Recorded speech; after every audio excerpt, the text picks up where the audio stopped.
So the spear days and days gone by, and the king who ruled them had courage and greatness. We have heard of these princes' heroic campaigns. They was Shield Chieftain, scourge of many tribes, O wrecker of mead benches, rampaging through foes. This terror of the hall troops had come far. A foundling to start with, he would flourish later on as his powers waxed and his youth was proved. In the end, each clan on the outlying coasts beyond the railroad had to yield to him and begun to pay tribute. That was one good king. Afterwards, a boy child was born to Shield, a cub in the yard, a comfort sent by Woden to that nation. He knew what they had told, the long times and troubles they'd come through, without a leader, so the Lord of Life, the glorious Allfather, made this man renowned. Shield had fathered a famous son. Bo's name was known through the north, and a young prince must be prudent like that, giving freely while his father lives, so that afterwards, in age, when fighting starts, steadfast companions will stand by him and hold the line. Behavior that's admired is the path to power among people everywhere. Shield was still thriving when his time came and he crossed over into the Lord's keeping. His warrior band did what he bade them. When he laid down the law amongst the Danes, they shouldered him out to the sea's flood. The chief there revered who had long ruled them. A ring-whirled prow rode in the harbor, ice-clad, outbound, a craft for a prince. They stretched their beloved lord in his boat, laid out by the mast amidships. The great ring-giver, far-fetched treasures were piled upon him, and precious gear.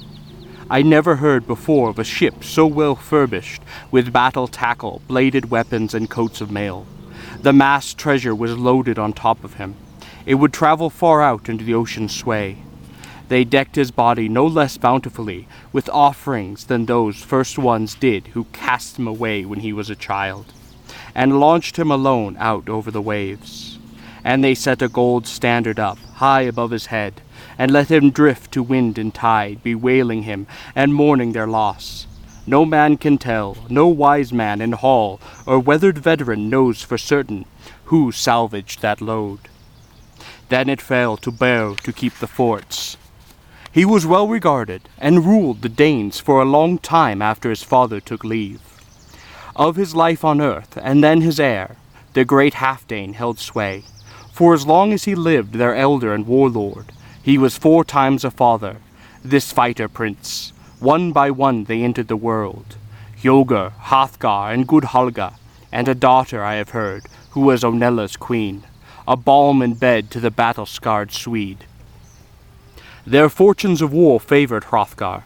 Friends and kinsmen flocked to his ranks, young followers, a force that grew to be a mighty army. So his mind turned to hall building. He handed down orders for men to work on a great mead hall, meant to be a wonder of the world forever.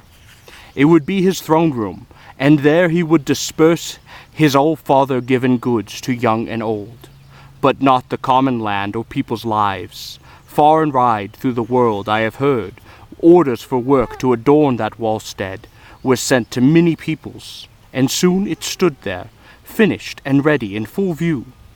The Hall of Halls, Herot was the name he had settled on it, whose utterance was law. Nor did he renege, but doled out rings and torques at the table. The whole towered, its garbles wide and high, and awaiting a barbarous burning. That doom abided, but in time it would come, the killer instinct unleashed among in-laws, the blood less rampant than a powerful demon, a prowler through the dark, nursed a hard grievance. It harrowed him to hear the din of the loud banquet, every day in the hall the heart being struck and of clear song of skilled poet, telling that mastery man's beginnings, how the Almighty had made the earth, a gleaming plain girdled with waters.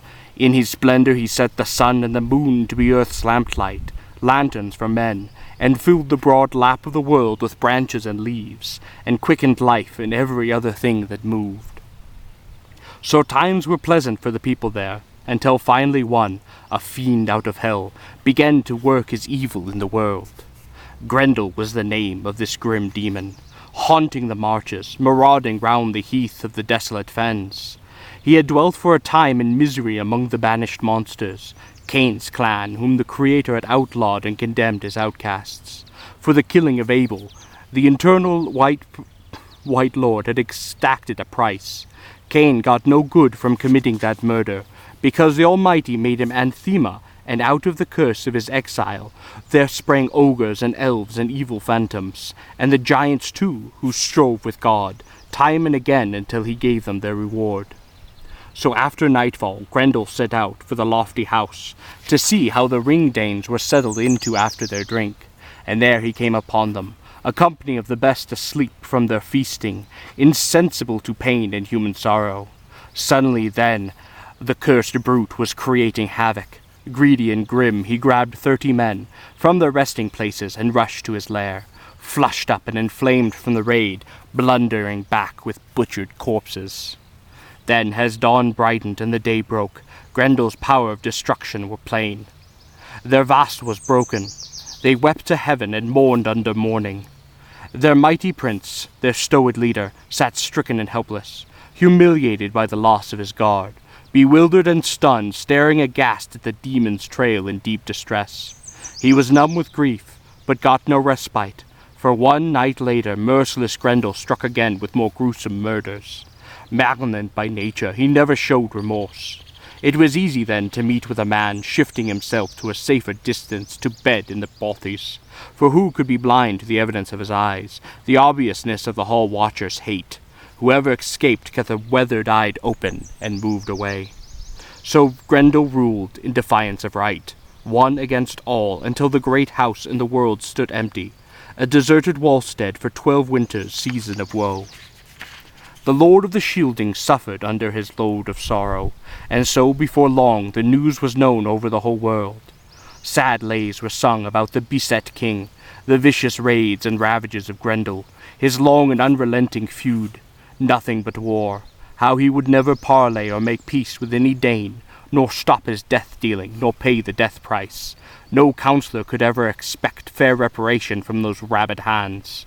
All were endangered, young and old were hunted down by that dark death shadow, who lurked and swooped in the long nights of the misty moors. Nobody knows where these reavers from hell roam on their errands. So Grendel waged his lonely war, inflicting constant cruelties on the people, atrocious hurt. He took over Heorot, haunted the glittering hall after dark, but the throne itself, the treasured seat, he was kept from approaching.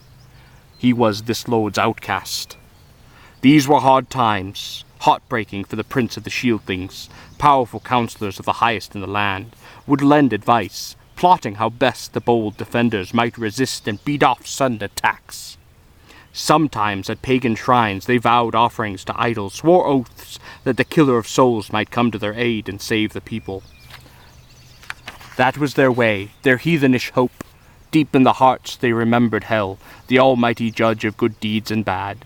The Lord God, the white Christ and high King of the world, was unknown to them. O cursed is he who in time of trouble was to thrust his soul in the fire's embrace. For fitting help he has nowhere to turn.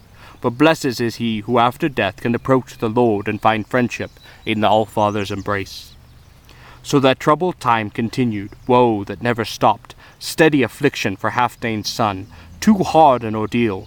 There was panic after dark. People endured raids in the night, riven by the terror. When he had heard about Grendel, Hygelac's Thane was on home ground, over in Geatland.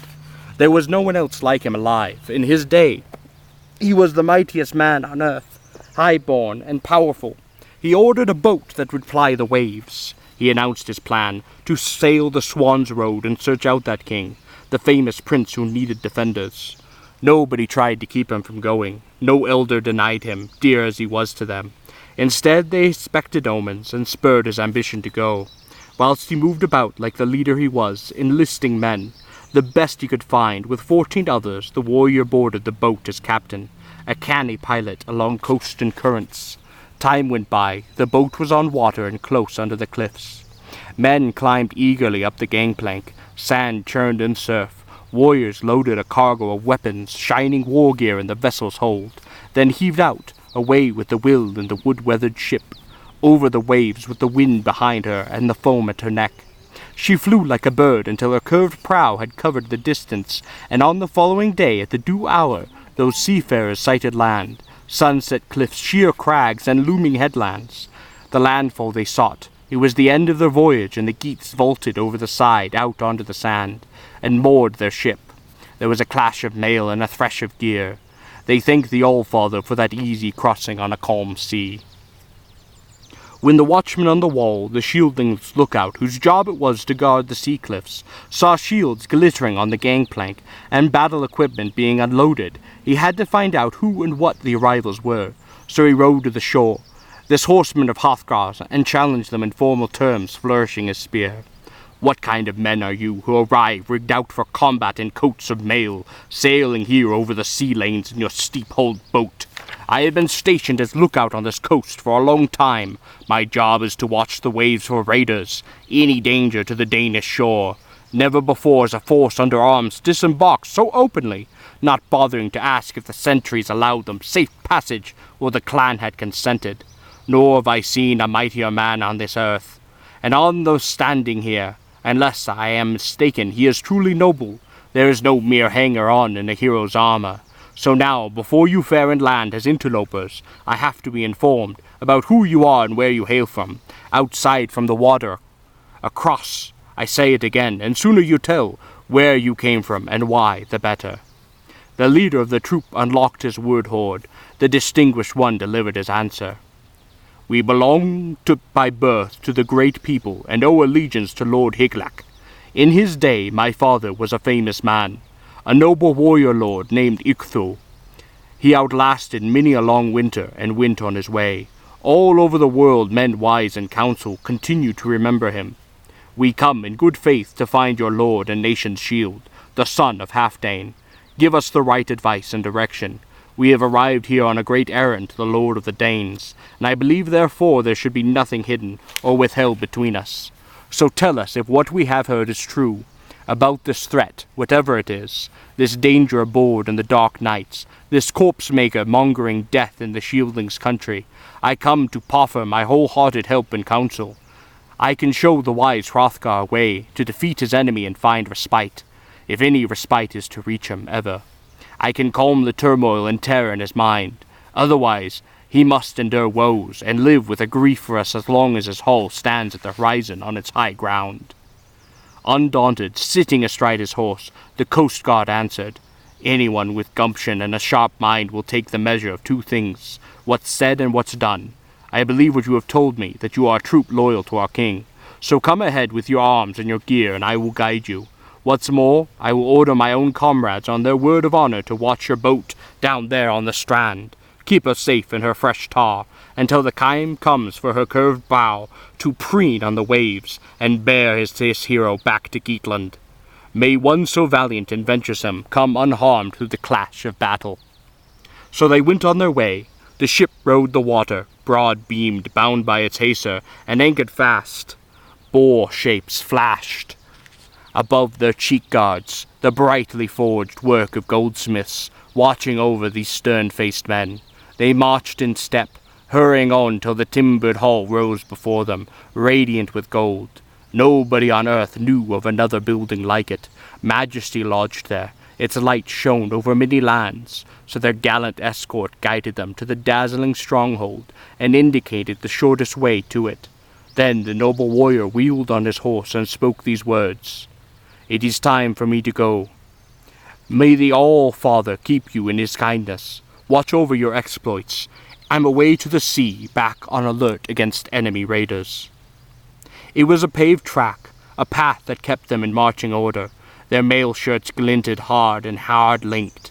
The high-gloss iron of their armor rang. So the Dolly arrived in their grim war-gaith and gear at the hall, and weary from the sea, stacked wide shields of the toughest hardwood against the wall, then collapsed on the benches.